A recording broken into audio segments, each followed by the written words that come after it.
Marie Vastel, Émilie Nicolas, Jonathan Trudeau, bonsoir. Bonsoir. Bonsoir. Bonsoir. Caucus des libéraux, on en parlait hier. Je vous fais tout de suite entendre M. Trudeau, parce qu'évidemment, les journalistes lui ont posé la question. Alors, cette grogne, qu'allez-vous faire? Il y a des gens même qui disent à des journalistes, sous le couvert de l'anonymat, écoutez, peut-être qu'on va devoir un jour changer de chef si le message ne passe pas.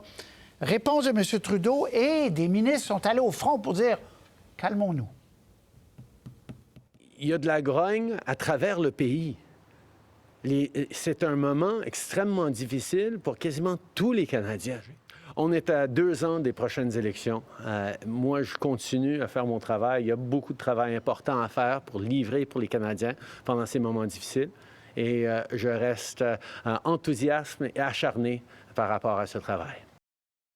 Je suis très fidèle à Justin Trudeau, puis je pense qu'on est la bonne équipe. Je pense qu'il y a des gens qui ressentent la nervosité, mais notre leader est encore le mieux placé. C'est un chef qui est extrêmement solide. Oui, absolument. Il a gagné 3 élections. Si je poursuis, c'est parce que Justin Trudeau est là. On doit en faire plus. Et donc, c'est pour ça qu'on va avoir des conversations, parfois pas toujours faciles, parfois difficiles. C'est intéressant, Mélanie Joly, parce qu'elle est la plus critique dans les extraits qu'on a entendus. Marie Vastel, je commence avec vous. Bon, on n'est pas dans l'époque, là, Martin, Chrétien, où il y a de la grogne. Il n'y a pas de camp de grogne, mais il y a une inquiétude, manifestement, Marie. Il y a une inquiétude, mais je dirais que ce message-là de changer de messager, ça reste 2 députés sur beaucoup plus, qui le font à micro fermé. Donc, je pense que la grogne est là, mais d'aller jusqu'à espérer le départ de M. Trudeau, d'après moi, c'est très, très, très limité. Sinon, il y en aurait eu plus dans les 24 heures précédant l'arrivée de M. Trudeau au caucus. Cela dit, il y a une inquiétude, il y a une insatisfaction sur la façon de répliquer à Pierre Poilievre et à sa montée dans les sondages. Cette insatisfaction-là, je vous dirais que moi, je la sentais déjà l'été dernier pendant la course à la chefferie, quand on voyait que M. Poilievre allait gagner, qu'il avait déjà un discours très, très populiste. On sentait déjà chez les libéraux certains qui s'inquiétaient de voir que leur gouvernement ne répliquait pas et laissait toute la place à M. Poilievre pour se définir et définir les enjeux de l'heure. Donc, cette insatisfaction-là, elle n'est pas nouvelle et je pense qu'à celle-là, il va falloir répliquer au gouvernement. D'ailleurs, le fait que Mark Miller, le ministre Mark Miller, qui est très près de M. Trudeau, ait évoqué l'idée d'avoir un ton peut-être plus combatif, d'après moi, ce n'est pas anodin sur ce qui pourrait s'en venir. Très bien. Et sur l'avenir de M. Trudeau, je trouve qu'il n'a pas été très, très catégorique pour quelqu'un dont l'avenir est remis en question, même si c'est juste par 2 députés là, à micro fermé. Il a déjà été plus catégorique. Émilie Nicolas, Jonathan Trudeau, c'est pas les premiers caucus que l'on voit où des partis ont des mauvais sondages. Forcément, et ça arrive. Mais il n'y a personne non plus qui attend dans l'antichambre, là, comme je disais à Émilie, Jonathan. Émilie. Non, il n'y a personne qui attend dans l'antichambre, surtout lorsque le parti est au pouvoir. Si on avait des sondages négatifs comme ça, qu'on était un parti de l'opposition, les gens pourraient réfléchir à qu'est-ce qu'on fait pour la prochaine campagne. Mais là, c'est pas s'en prendre à un chef de parti, c'est s'en prendre au premier ministre du Canada. Donc, la dynamique est complètement différente. Et même pour les personnes qui seraient vues comme des alternatives potentielles à Justin Trudeau, ça serait aussi très mal vu, je pense, pour ces personnes-là, en ce moment, de commencer à faire campagne plus explicitement ou à commencer à jouer, à faire du téléphone. Donc, je pense que même si c'est vrai qu'il y a une insatisfaction au sein du caucus libéral, c'est surtout probablement des gens qui voient bien que s'il y avait une élection demain matin, ils ne seraient pas réélus ou que les conservateurs les chauffent. Donc, nécessairement, les gens veulent répondre aux besoins de leurs citoyens, mais les gens veulent surtout aussi pas perdre leur siège. Et puis, quand ils sentent que le leadership n'est pas en train d'en faire assez pour garantir leur siège, c'est sûr qu'il y a une grogne qui s'installe. Ça ne veut pas dire nécessairement que demain matin, on va avoir une chance de au Parti libéral du Canada du tout. Oui, le temps est long. Jonathan. Ouais. Moi, je note un raccourci assez spectaculaire dans la réponse de Justin Trudeau qui dit « Écoutez, de la grogne, là, il y en a partout au pays. » Oui, je pense que c'est pas exactement la même grogne, là. Les députés au sein du caucus libéral, ils se plaignent pas du coût de l'hypothèque, de la difficulté de l'accès au logement. Donc, c'est pas du tout la même grogne. Et je note que, reconnaissant la grogne partout au Canada, il vient un peu avaliser le discours de Pierre Poilievre. Ceci étant dit, il ne faut pas minimiser l'importance de ce caucus-là. Quand on parle d'une grogne, elle est plus perceptible à l'extérieur du Québec, parce qu'au Québec, il y a des députés qui sont habitués de se battre pour leur siège, la présence du Bloc québécois et tout ça, alors qu'ailleurs, dans les provinces maritimes, je pense à la Colombie-Britannique, dans la région de Toronto, c'est des gens qui sont assis confortablement sur leur siège depuis 2015 et qui, là, pour la première fois, sentent une certaine adversité. Donc, je ne dirais pas que Justin Trudeau là, est dans le pétrin solide. Mais moi, des élus me parlaient d'une rencontre déterminante pour l'avenir de Justin Trudeau. Je pense qu'il devra poser des gestes. Qu'est-ce que j'entends par geste? Bien, souvent, lorsqu'un chef voit son leadership contesté, bien, c'est l'équipe autour de lui qui est sacrifiée. Effectivement, ce que Marie disait, on reproche souvent la lenteur au niveau des communications, les réflexes et tout ça. Je pense à Katie Telford, sa chef de cabinet, qui est là depuis le début et tout ça. Il ne faudrait pas se surprendre de voir une première étape, une espèce de ménage, d'élagage autour du premier ministre Trudeau. Et ça fait longtemps, Marie, vous allez confirmer, ça fait longtemps que des députés, des ministres même, nous disent à micro fermé, ce serait bien qu'il change son entourage, M. Trudeau. Il y a comme une bulle, des fois, autour de lui. Il y a une lenteur. Jonathan parlait de lenteur. Puis c'est pas juste dans les nominations de juges. Là. Dans beaucoup de choses, il y a une lenteur qui agace du monde, là, Marie. Et cette idée que leur supériorité morale suffira à les réconcilier avec l'électorat, suffira à battre Pierre Poilievre, suffira à régler tous les problèmes. Cette idée-là, elle ne passe plus auprès du caucus. Et c'est ce que j'allais dire. Je pense que le premier changement qu'on pourrait voir, c'est le départ de Katie Telford. Cela dit, M. Trudeau est quelqu'un de très, très, très, très loyal et je ne suis donc pas convaincue qu'il ose la limoger, à moins qu'elle s'offre. Je pense que c'est ce que risque de réclamer le caucus. C'est ce qu'on entend déjà, là, comme vous le disiez, comme Jonathan disait. Mais je ne sais pas si ça va se produire de par la relation entre les deux personnes qui sont quand même très proches depuis des années. Ah, écoutez, c'est son... Oui. Mais remarquez, Chrétien avait demandé à M. Pelletier est parti, mais Jean Pelletier avait l'autre record de longévité. Ça se peut aussi, mais bon. OK.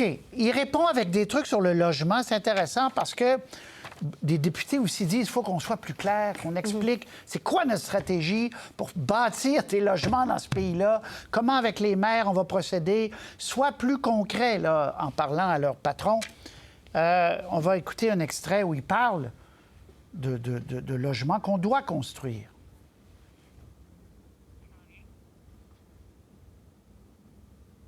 Ça fait des décennies maintenant que différents paliers de gouvernement et différents gouvernements ont sous-investi dans le logement. C'est d'ailleurs pour ça qu'on a établi la stratégie nationale sur le logement en 2017. Et donc, on a du rattrapage à faire en tant que pays. Ça, on le sait très bien. La solution, c'est d'avoir encore plus d'ambition et de permettre, avec l'argent du fédéral, encore plus d'ambition. Donc, très rapidement, ambition, mais ce mot-là, il y a des mots plus concrets aussi, Jonathan, dans la langue française. Dire tel programme ou telle rencontre que j'aurai. Jonathan. Alors moi, ce que je trouve intéressant, c'est Marie tantôt qui parlait d'une volonté de faire preuve de davantage de combativité. C'est comme s'il avait voulu mettre ça en pratique aujourd'hui. On ne l'a pas entendu dans l'extrait, mais en faisant des reproches à demi-mot aux municipalités. Il va falloir que les municipalités nous démontrent qu'ils sont capables, qu'ils veulent construire, etc., ce qui n'est pas totalement faux. On le vit au Québec des fois où la réglementation est très, très, très difficile, les sommes qui sont difficiles à dépenser. Je ne suis pas certain que c'est la bonne cible nécessairement pour Justin Trudeau.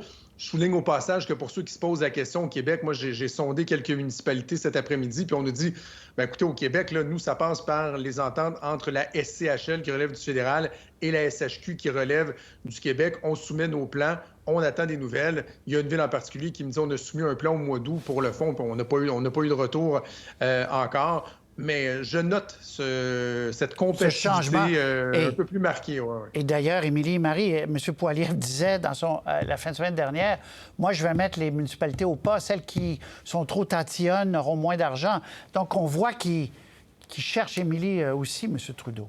Oui, c'est ça. C'est pas le même mécanisme où Pierre Poilievre parlait vraiment d'un mécanisme de carotte et de bâton essentiellement là, pour motiver les municipalités. Mais on identifie quand même le problème qui avait été identifié par Pierre Poilievre essentiellement déjà. La solution concrète, à part de dire qu'on met une pression sur les municipalités, c'est vraiment pas encore très clair. Puis, je note aussi que dans la manière dont Justin Trudeau a choisi de s'exprimer en disant tous les paliers de gouvernement ont sous-investi, c'est que le rôle du fédéral là-dedans est encore peu avoué. Puis les derniers rapports montrent bien qu'il y a eu un sous-investissement massif du fédéral dans les dernières décennies qui font qu'on a accusé le retard qu'on a accusé, particulièrement dans le logement social, dans le logement abordable. Et tout ça, si c'est pas reconnu de la part de Justin Trudeau, s'il n'y a pas vraiment un changement de cap, plutôt que de seulement mettre la balle dans la cour des municipalités, je pense qu'on va passer à côté quelque chose que Pierre Poilievre, lui, a le champ libre pour reconnaître puisqu'il n'est pas au gouvernement. Oui, c'est ça. Marie, une conclusion. J'ai aussi trouvé qu'il y avait un changement de ton dans son préambule, si je peux dire, à son annonce, quand M. Trudeau a dit qu'il faut s'assurer que la promesse d'un Canada qui offre un avenir meilleur à la prochaine génération est préservée, que cette promesse-là du Canada est menacée. Il semblait là aussi répondre à Pierre Poilievre, pas tant par la réplique combative, en critiquant le chef conservateur, mais en reprenant ce message-là, en reconnaissant cette frustration-là des Canadiens et en promettant de s'y attaquer. Je pense que l'annonce était un peu mince, compte tenu que le fonds là, dont on parlait ce midi avait été annoncé d'abord en 2022. On verra s'il y aura plus. M. Trudeau semble reconnaître les limites du champ d'action fédérale là, dans ce domaine-là. Très bien. Alors, a-t-on le droit au Québec, dans un collège, dans un cégep, collège Garneau à Québec, chez vous, Jonathan, de dire, cette semaine, on va parler anglais pour apprendre l'anglais? Pas une demi-année comme au primaire, ça se fait dans plusieurs écoles du Québec, comme pas ça. Une semaine, English Week. Là, je vous fais... Ça dure 1 minute. Là. Écoutez bien ça. C'est plutôt rare qu'on voit ça en direct. M. Roberge qui dit « j'ai pas de problème avec ça ». Mme Derry qui dit « c'est épouvantable ». M. Legault qui dit « c'est épouvantable ». Les deux qui ressortent en disant « on écoute ». Bien, je pense qu'il faut d'abord faire la promotion du français dans toutes les institutions québécoises, francophones comme anglophones. Je ne m'insurgerai pas parce qu'un cégep francophone fait à l'occasion une semaine favoriser l'apprentissage de l'anglais. J'avais autre chose à vous dire sur un autre sujet. Au Québec. Honnêtement, l'anglais n'a pas besoin de vitrine au Québec. Les étudiants sont exposés déjà à du Netflix, à du Spotify. On a déjà de la difficulté à les faire maîtriser le français, à bien l'écrire, à bien maîtriser la langue. Alors, je demande au Cégep Garneau, justement, de valoriser, de faire la promotion du français. Pas une bonne idée. C'est pas une bonne idée. Il y a déjà assez d'anglais chez les jeunes, pas en général au Québec, là, donc c'est pas une bonne idée.